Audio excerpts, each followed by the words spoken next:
Happy June everyone, and welcome to a new book video.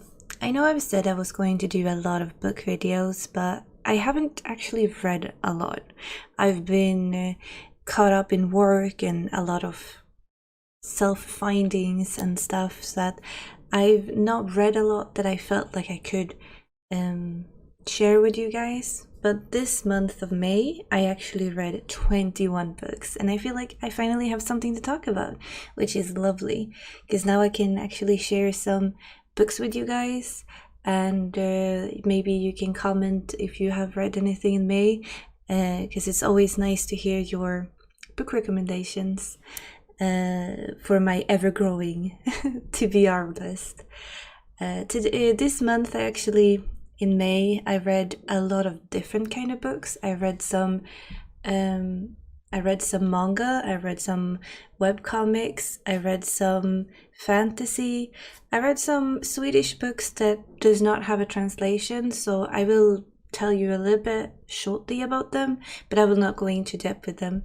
I don't think I will go into depth with any books because it's 21 books and I don't want the video to be too long. But I hope you will still enjoy it and my book rambling. I like doing these videos because I find them to be very cozy, and I myself love to watch videos like this, and I hope that you enjoy them as much as I do. So let's get into the books, shall we? Boom! Book! The first book that I read is A Certain Hunger by Chelsea G. Summers, and I gave this a 5-star out of 5.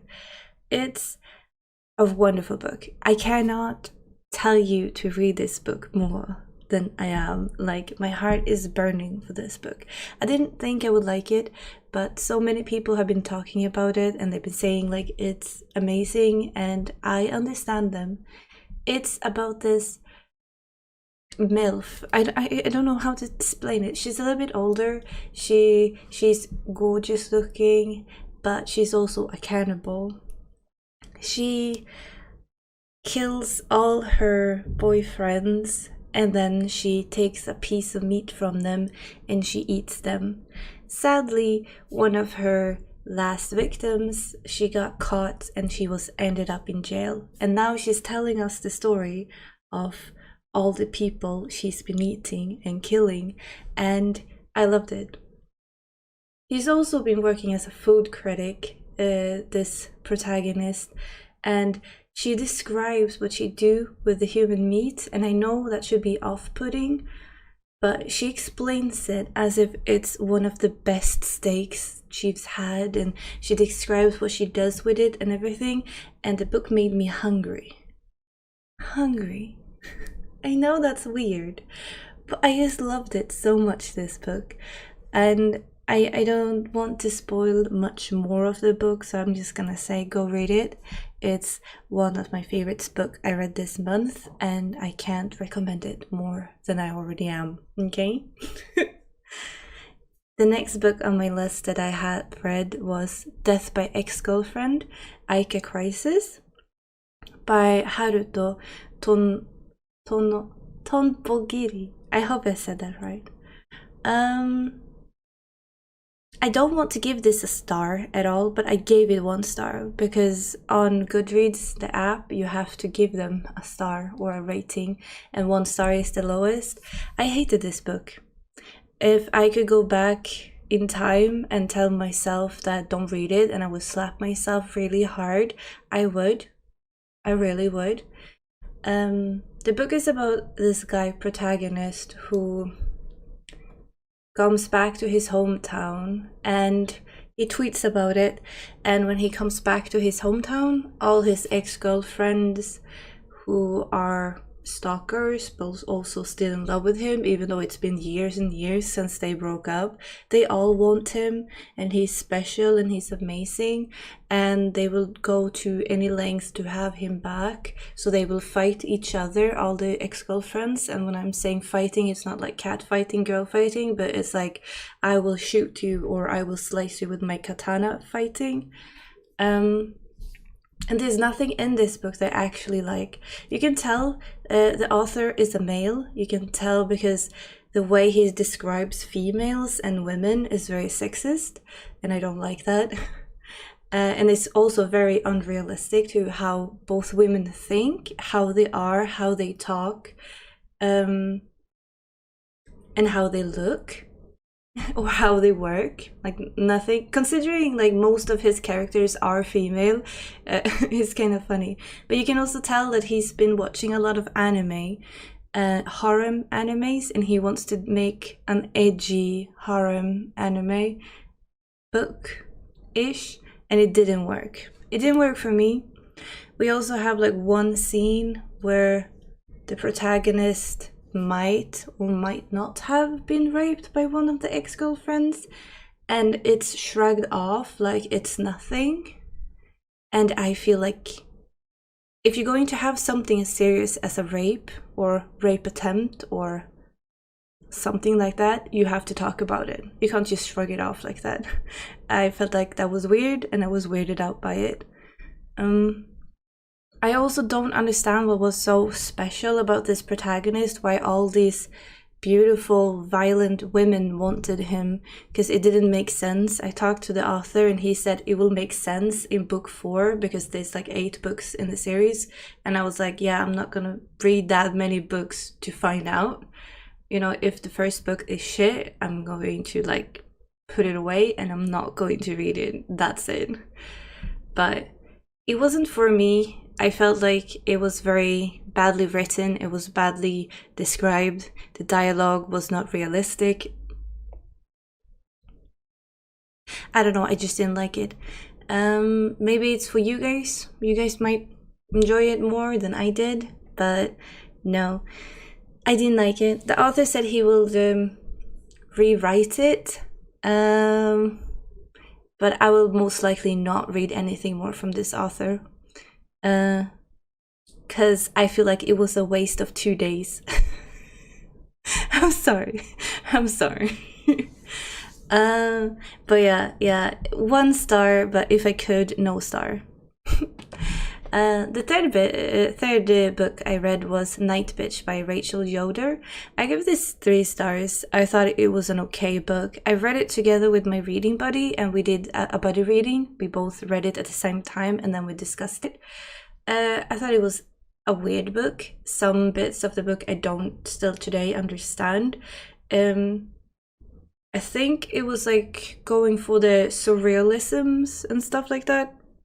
And I just didn't understand it. Maybe I'm not big-brained enough for the book. But it's about this mother who is tired of her entire identity is after having a child just to be a mother, and her husband is out on business trips and he goes away all the time, and he just comes home and he gets like all the good bits of the family life while she has to stay home and take care of the kid and make sure he's fine, and you know, she has to listen to him scream every night over and over again and not going to sleep and all that.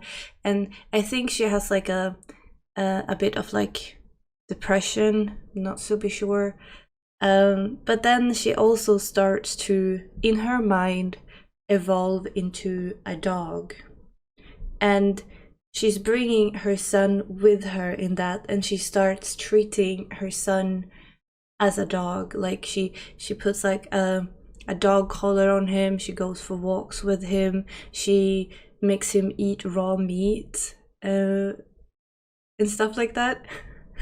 It was good. I liked it, and I think they took up some good points to the book, but there was some points I didn't really understand. For like one scene in the book, she's home with her child, and the father, the husband, comes home, and he see a dog together with the son, and then the dog runs out of the home. So I'm like, in my head, it's hard to like, did she imagine herself being a dog, or was she actually evolved into a dog? Yeah. I gave it 3 stars because I thought it was really interesting and really good, but it didn't like pique my interest more than that. After that, I picked up a Swedish book that is very new. It came out the day I read it. It's a very short book. It's not more than 120 pages, maybe, something-ish like that. I read it really, really fast. I read it, and it's called Verkligheten by Ajvide Lindqvist. It will be translated into The Reality. I gave it 5 stars. I thought it was really good, really well written. I love most of his books, so it doesn't give me a big shock or surprise that I like this book.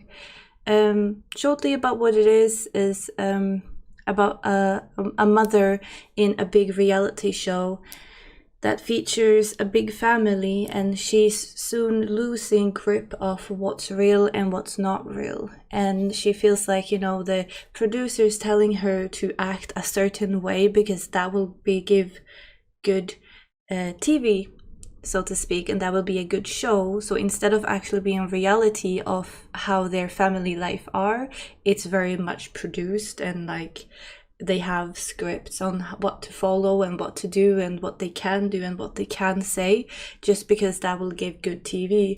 And she's soon losing her mind over this, and she starts to see in her mind glitches, which to her tells her that she is in a simulation and she needs to get out. And it ends in a very bloody way. Very bloody and very gory, which most of his books do. And I loved it. I love the I love the idea of having this reality show and everything going around. It was very interesting to see how he dealt with that. If it ever gets translated, or if you know Swedish, I do recommend this book a lot. Then I read a book that I didn't really like that much, and it's by Nick Hornby, and I've read his other books and I like his way of writing, but it's very rare for me to like his books. Like, I don't like the story of the books, but I like how he tells the story, which is very weird to me. The one I read was Just Like You, and I gave it 2 stars. The story is about a younger man who falls in love with an older woman, and the woman is white and the man is by color, which makes it that they have 2 issues, that both they have different cultures, but they also have different age gaps. And I think he was 23 and she was like 40-ish, so there was like a big gap, so to speak. She also have 2 sons, and their relationship starts with her having this young guy as a babysitter for when she's going on dates, but then they gravitate to each other. This book was a lot about Brexit and a lot about British politics, which I'm not super interested in, especially not recently, considering we've been speaking about Brexit a lot for years now, and I just felt like I'm done with that. I don't want to listen to more of that. And the relationship to me felt very, very shallow. Like, I didn't feel the chemistry between the characters, and I felt like all their problems was just like they were scratching on the surface. Like, every time she said something that he didn't agree with, he would scream that she was a racist, and then he would leave her, but then he would come back to her, and then they will have like argues. I also felt like they made it very stereotypical in the age gap. Like, they were speaking that she was sophisticated because she's older. She wants to go to opera because she's older. She likes to read books because she's older. And I don't know if I like how they portrayed her, that like, you know, she only do these fancy culture things because she's older, you know? And they also slid it a little bit because she's white and older. And I mean, that might be true, maybe, but I felt like the characters was very, very stereotypical, and I didn't really like that in that book. So I love the way he wrote it. I love the way he has his dialogues, because his dialogues are very like fluent, and realistic in a way. I just didn't like how we didn't get it. I wanted it to be deeper. I wanted him to actually go in to the issues and not just scratch a little bit here and a little bit there. Yeah. So that was my issue with that book. After that, I found my friend, my reading buddy. She had read a disturbing book, she told me. And I said, "Ooh, I love disturbing books. I should read that too." And that's this next book I read, and it's The Butcher Boy by Patrick McCabe. I gave it 3 stars, and it's not by any means a bad book. It's just that when she told me it was disturbing and really disgusting, I saw it as to be a certain point of disturbing, and I was not disturbed. Maybe it's because I read a lot of horror books, and maybe because I have seen worse things, but I thought it was pretty plain and I was a little bit annoyed. I also listened to this one as an audiobook, and the audiobook reader or narrator was Scottish, I think, or Wale-ish, something like that. They had a very, very thick dialect, which made it really, really hard to hear what they were saying.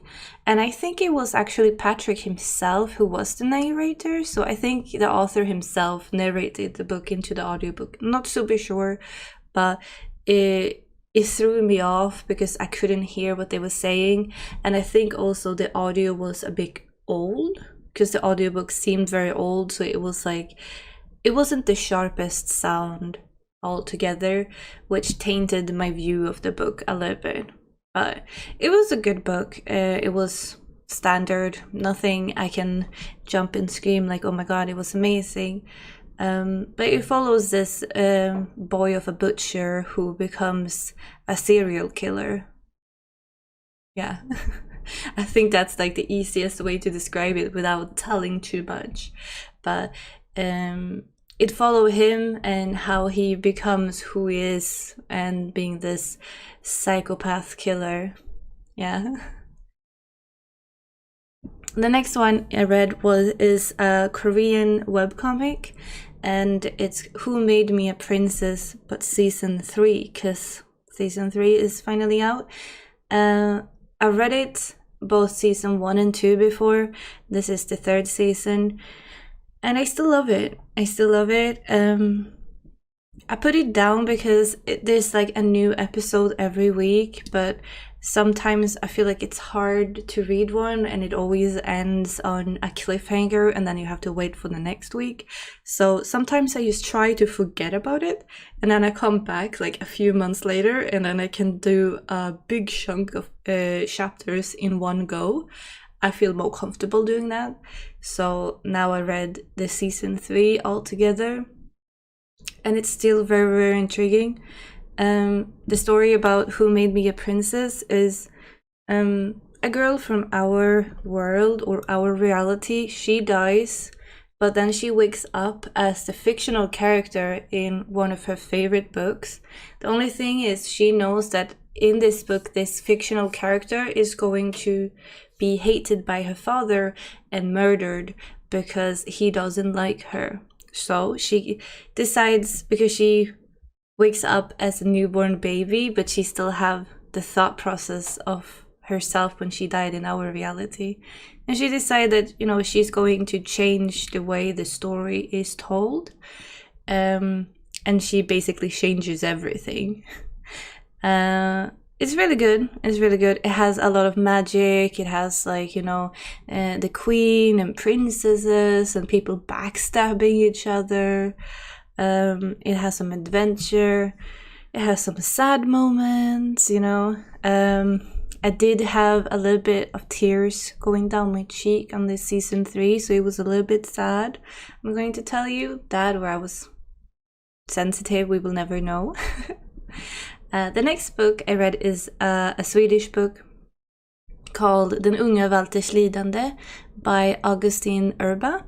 and I gave it 3 stars. It would be translated to The Young Walter's Suffering, and it's supposed to be a fun book about a boss at a bank, and he's a hypochondriac, so he thinks he has all the illnesses in the world, and it's a little bit sarcastic and a little bit funny. I thought it was an okay book. I gave it 3 stars out of 5. Nothing I will, keep in mind or anything like that, but it was okay. Next book I read is again by Ajvide Lindqvist. This time this book has actually been translated, and it's called Little Star.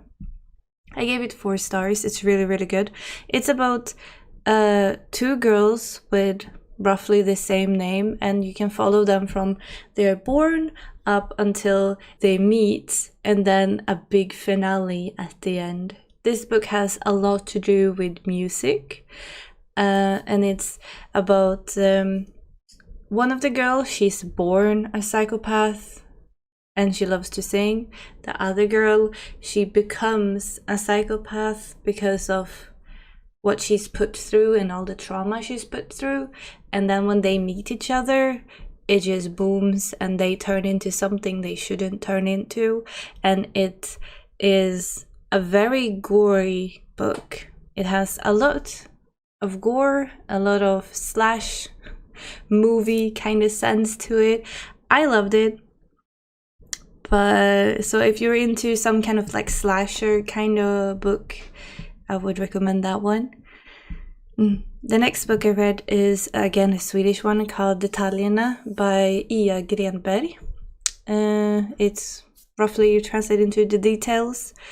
My coworker told me to read this. I gave it 3 out of 5 stars, mainly because I felt like I couldn't relate to the things that the protagonist was talking about. Probably because I'm not at that age where I feel like I can put myself, because the book is very, very short, so it doesn't have a lot of descriptions, and I felt like to relate to the scenes you would have to have similar experiences, and I don't really have that. The book is about a girl who is, or a woman, middle-aged woman who's sick, a normal flu, and she's in bed and she's thinking about her past friendships, because there's 3 of them, and how they have formed her and her life. They were good and it was great written, but it wasn't a wow factor for me, but it was good. I also read another Swedish book called Samlade verk by Lydia Sandgren, I'm sorry. I gave this 5 out of 5 stars, and it's one of the best books I've read this year so far. I loved it. This book is also coming to be translated into English, and it will be out in January 2023. And I think it's going to be collected work. I will put it up here, what the English version will be called. It's about 2 friends.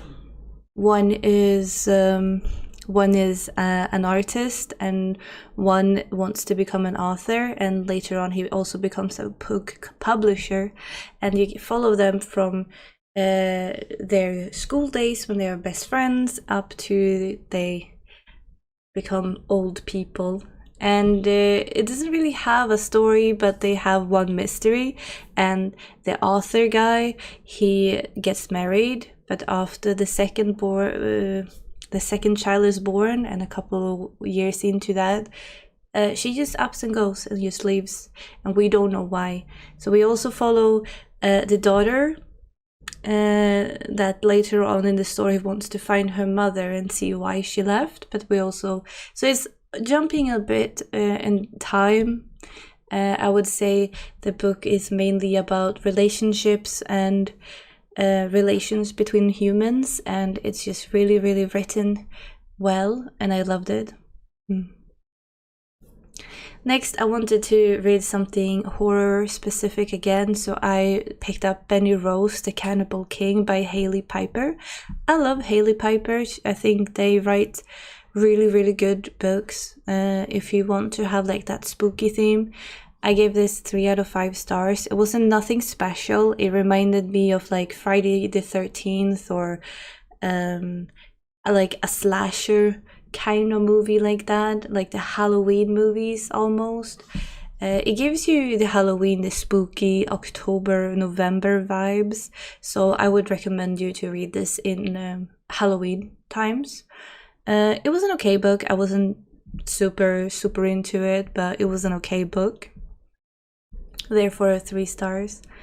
Next up, I picked up Ghost Wall by Sarah Maas. Also an okay book. I give it 3. I would probably have given it a bigger score if the book was longer. I felt like the book was cut off, where not that it had an abrupt ending, but I would have wanted more. I wanted to have more descriptions. I wanted it like the dark scenes and the bloody scenes. I wanted them to be more described than they were. Other than that, it was a great story. The Ghost Wall is about some scientist who's in want to see how it was to live in a certain age. So they have built like a wall around them, and they're going to, for summer, live there and eat there and be there as they were in that age, until they decide that they want to sacrifice a girl. They're not going to sacrifice her, but they say they're just going to pretend to sacrifice her. But it goes a little bit further than that. It's a very dark and twisted book, but I felt like I wanted more of it.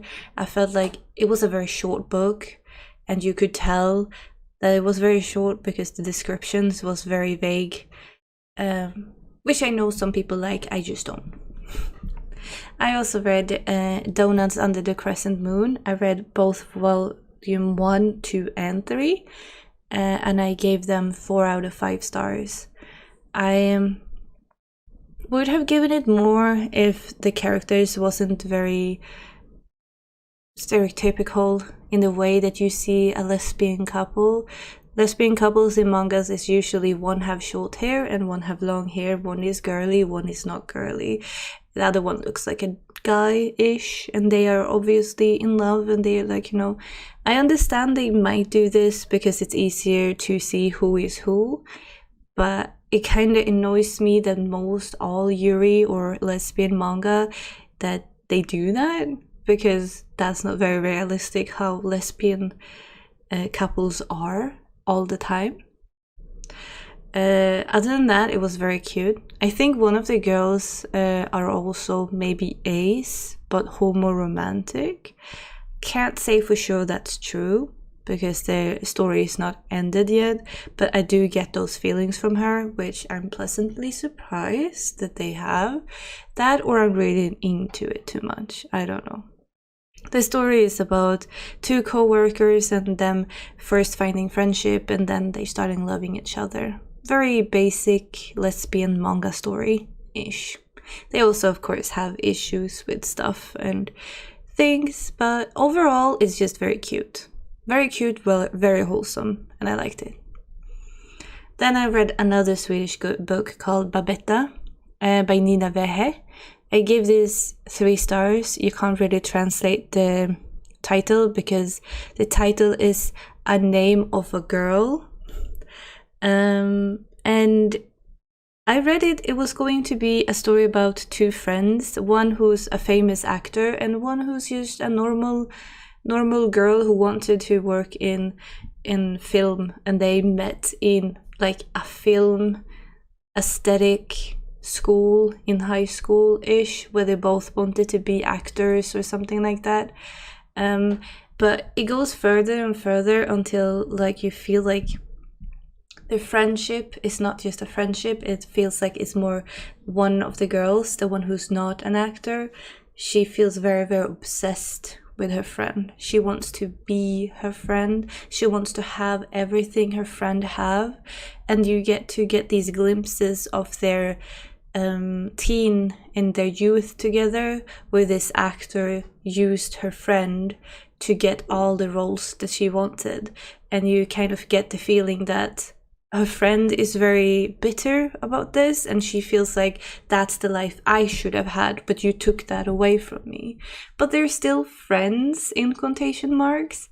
And this book is placed in one summer when she goes to, I think it's Italy, to meet her actor friend and live at her new boyfriend's big mansion, and resentment happens. I thought it was good. It wasn't great, but it was good. It's nothing I'm going to remember further on, but it was good. Then I also read another webcomic called Pigpen by Kim Carnby. I gave it 4 out of 5 stars because I thought it was really, really good. And it's about this guy who loses his memory, and he ends up after a shipwreck on an island where there's a family, but only one family in one house that lives. And this family is pretty weird, to say the least. They are coming off as weird psychopaths that kill people, which they might or might not be. And I'm not going to tell you more because I'm going to ruin a lot of it, but it has a lot of twists and turns in this one, and I did not see that ending coming. And I do recommend it if you want to go and see a good webcomic like that. That was great. I also read Our Wives Under the Sea by Julia Armfield. I gave this 2 stars. I did not feel connected to the characters at all, and most people have said it's terrifying and scary, and I didn't get that feeling from the book. Some other people said it was very beautiful in the way it was described, and that one I can relate to because I thought it was very beautiful written, but I didn't really like the story. Or it could be that I didn't get the story because I read this / listened to it, because I did both in this scenario. I did that when I was recovering from a migraine, so I'm not sure if my migraine pain tainted how I read the book. It could be that I just didn't understand the story because my head was pounding. I'm not sure. Maybe I will give it another try, but I didn't like it. But it's about 2 women who are married. It's about their relationship, and one who is in a submarine doing some research down there, and stuff happens to her down there, and the other woman, she's at home waiting, and you kind of get to like follow them, how their relationship was before, how it is during this expedition, if you want to call it that, and how it is after. And it was well written. I just didn't connect with the characters nor the story that much. I read another book about water because I love water, and it's called The Swimmers by Julie Otsuka. I gave this 4 stars. I would have given it 5 stars if I would have liked the ending, but I didn't like the ending. But I loved the first part of the book when they described how swimmers are, how they connect to each other, how they connect to the swimming arena, and how they are in how they think and how they do. Because when I read it, considering I was a really good swimmer and I swam almost every day when I was a teen, and I was like competing and everything like that, like the swim arena and swimming was my life when I was young. So when I read this book, I just felt like, oh my god, someone is getting me, someone is understanding me, and I love that about this book. The book is nothing special. It's the ending was kind of sad, but I didn't like it. It was sad, but it's about all these swimmers and the community in the swimming arena. For the first half, the second half, we follow one specific swimmer and what happens to her life, but also her daughter, how her daughter see her mother, and so on. And it all has to do with swimming and swimming community, which is why I loved it. After that, I read The Most Precious of Cargoes by Jean-Claude Grumberg. When I read Grumberg, I thought it was a Swedish author, but I was wrong. It's apparently a French author. I gave it 3 out of 5 stars. It's a very, very short book, just a few pages. And it's written in a storytelling way, like Once Upon a Time, but it's directed to grown-ups. It was great. I loved it. It's nothing I will remember moving on, and I think I will forget about it pretty quickly, and that's why I gave it 3 out of 5 stars. But it's about the Second World War and the Jewish trains that went to the camps, and one Jewish mother putting her baby into a bundle and passing it outside of the window to a German mother who couldn't have a baby, and she takes that baby and takes care of it like it was her own. It's a very sad story. It's but I liked that it was written in fairy tale mode, even if it was for grown-ups. Then we have another Swedish book called Alkemistens dotter by Carl-Michael Edenborg. I give this 3 out of 5 stars. I'm not going to say anything about this book because it's going to be in another video further along. So I'm just going to leave it at that I thought the book was bad, but I liked the ending, so it redeemed itself. That's all I'm going to say about it. The last book I actually read this month was Westworld by Michael Crichton, and I picked this up because I love the show Westworld, and when I heard Westworld actually was a book to begin with, I was ecstatic. And then I saw it was Michael Crichton, which I have realized that I love the way he's writing, because I love I read Jurassic Park and I was like, my god, the books are better than the movies. What?